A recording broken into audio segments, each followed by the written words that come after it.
insonlar kelishdi. Ular bir savol so'rab kelishdi. Har bir musulmon kishisi so'rashi lozim bo'lgan kayfiyatda. Tadbirkor insonlar xalqning luqmasiga halol bir narsa yetkazish orqali tadbirkorlik qilishyapti. Ular juda katta bir joyda quyon yetishtirish fabrika zavodlarini ochishibdi. Maqsadlari umumiy chorvachilik, chorva hayvonlari. Shuning orasida quyon ham bor. Xalqqa eng sifatlik va eng muhimi halol go'sht yetkazib berish. Balkim o'sha go'sht mahsulotlarini eksport ham qilish niyatlarida katta bir ishga qo'l uribdilar.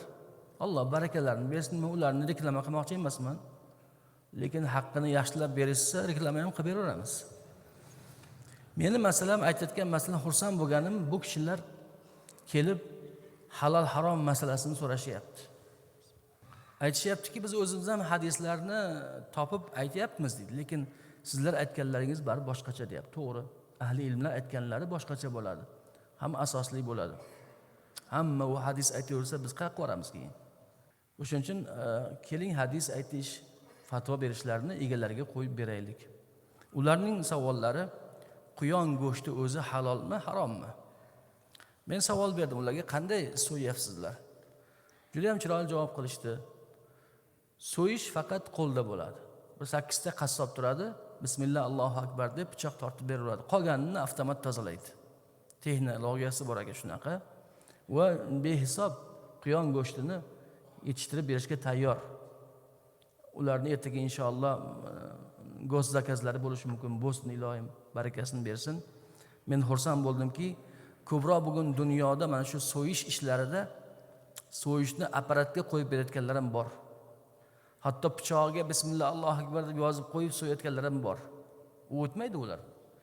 Eng to'g'ri yo'l shu. Pichoqni tortishda egasi bismillahni aytib tortaversin, bismillallohu akbarni aytib. Eng haloli shu. Quyon go'shti haqida so'rashganim uchun men ba'zi bir masalalarni yig'dim va qisqa sizlarga tezda shu masalani aytib beraman. Bu hammamizga qiziq albatta. Chunki qo'y, echkiz, ho'kiz go'shtlarda muammo yo'q. Biz otni ham yeyapmiz kerak bo'lsa, ot go'shtini ham yeyapmiz. Quyon go'shti nima u? Halol deb eshitganimiz bor, lekin qanday halol? Va bu quyon go'shtining hukmi qanday sobit bo'lgan? Keling shular haqida ba'zi ulamolarimizning fatvolarini aytib o'taylik. Quyonni arnab deyshadi arablar. Al-arnabu, al-aranibu ko'pchiligi. Al-arnabu min al-hayvanat allati yajuzu akluha. Quyon go'shti yeyilishi joiz bo'lgan hayvonlardandir. Bunga dalil Imom al-Buxoriy va Imom Muslimlar rivoyat qilgan hadis sharif. Anas ibn Malik radhiyallohu anhu dan bu muttafaqun alayhi hadislardan rivoyat qilishadi. Anas aytayaptilar: "Xo'p, biz bolalar bilan quvib bir quyonni tutib oldik. U mahalda demak Madinada va uning atrofida quyonlar yugurib yurishar ekanda, yovvoyi quyonlar. Bir quyonni tutib oldik. O'gay otam Abu Talhaga olib berdim. Abu Talha quyonni so'ydilar va uning 2 sonini va biqinidan bir qismini menga berdilarki, Rasulullohga eltib ber dedilar. Men Rasululloh sallallohu alayhi vasallamga olib bordim, faqabilahu. Payg'ambar alayhisalom uni qabul qilib oldilar degan. Sahih Buxoriyning tahqiqlarida uni yedilar degan jumlasi ham qo'shimcha qilingan. O'sha quyon go'shtidan Payg'ambar alayhisalom tanovul qildilar deydi. Imom Navaviy rahimahulloh Sahih Muslimning sharhida aytadilarki: "Va aklul arnabi halalun 'inda Malikin va Abi Hanifa va Ash-Shafi'i va Ahmad va ulama kaffa." Quyon go'shtini yeyish 4 ta mazhab bo'yicha ham, Maliki, Hanbali, Shofi'i va Hanafi mazhab bo'yicha ham va jamiiy ulamolarning nazdida haloldir. Haloldir deyaptilar. Xo'p, va bunga bir qancha yana dalillarni keltirganlar. Umuman quyon go'shtini zikr qilganda qanday dalil qilinadi, shuni usulni o'rgatmoqchiman sizlarga. Xo'p, quyon go'shti haqida savol tushdi. Buni go'shti avval nima deyapti? Muboh deyildi. Quyon go'shti muboh deyilyapti.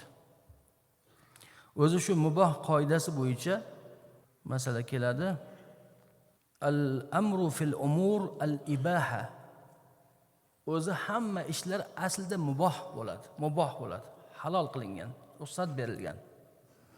Va nafi yahtaju ila isbat. Agar uni harom demoqchi bo'lsa, unga dalil keltiriladi. Qur'on va sunnat harom qilgan narsalarni harom deb bilamiz. Narsalar aslida mubohdir. Harom bo'lgan narsalarni esa Qur'on va sunnat uning haromligini tushirgan bo'ladi.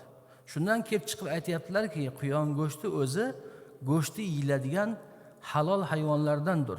Sababi u yirtqich emas. Sababi uning yirtqichday oziq tishi bilan oziqlanmaydi faqat. Uning yirtqich tirnoqlari ham yo'q. Kiyikka, g'azal deydi. O'sha jayronga o'xshagan bir hayvon deydi. Uning yeydigan narsalari ko'katlar, poliz mevalarini iste'mol qiladi deydi. 4 ta mazhabda ham ulamolarning ijmosidan halol deydi. Dalil qanday? Birinchisi, Alloh taolo Qur'oni Karimda va yuhillu lahumut tayyibat, payg'ambar alayhisolamni sifat qilib keltirib, u zot pokiza, Alloh taolo pokiza narsalarni rizq qilib bergandir deyapti. Quyon turish bilan hamma narsa, yeyishi ham, o'zi ham hammasi pokiza narsa deyapti. Bundan qanday dalil olinadi bu oyatdan esa, mana hozirgi gap, quyon o'zida ham, yemishda ham pokiza jonivordir. Yana Alloh taolo aytibdiki, va qad fassala lakum ma harrama alaykum. Alloh taolo sizlarga harom narsalarni alohida ajratib keltirib qo'ydi deyapti. Quyonni na Qur'on oyatlari, na hadislarda alohida harom deyilmagan, balkim u mubohligi zikr qilinadi. Xo'p, bu yerda hadislar ham keltirilibdi. Anasdan yana bir rivoyat bor. Biz Marruz Zahron degan joy nomi Makka bilan Madina orasida bolalar bilan o'ynashib yurib, bir quyonni izdan quvishdik. Hamma charchab qoldi. Men poylab turdim. Chaqqon vaqtim edi va uni tutib oldim. Abu Talhaga olib keldim. Abu Talha o'g'ay otalari qayroq tosh bilan, tig'i bor tosh bilan uni so'ydi va uning 2 sonini Rasulullohga eltib ber dedilar. Men esa olib borib berdim. Faqabilahu va akala minhu. Qabul qildilar va undan yedilar deyiladi. Bu hadis dalolat qiladiki, demak quyon ovlanadigan halol jonivorlardandir. Muhammad ibn Safvon dan keltirilyapti. Safvon ibn Muhammad radhiyallohu anhu aytadilar: Men 2 ta quyonni ovlab oldim. O'q bilan 2 quyonni ovlab oldim. Va Rasul alayhisolamdan uni so'radim. Uni yeyishimga amr qildilar deyiladi. Uchinchidan, buni ham aytib o'tdik, aslida quyon yirtqich hayvon emas. U oziq tishlar bilan kun kechirmaydi. Xo'p, o'limtik yemaydi.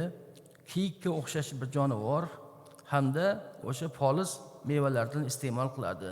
Uni yeyishning hech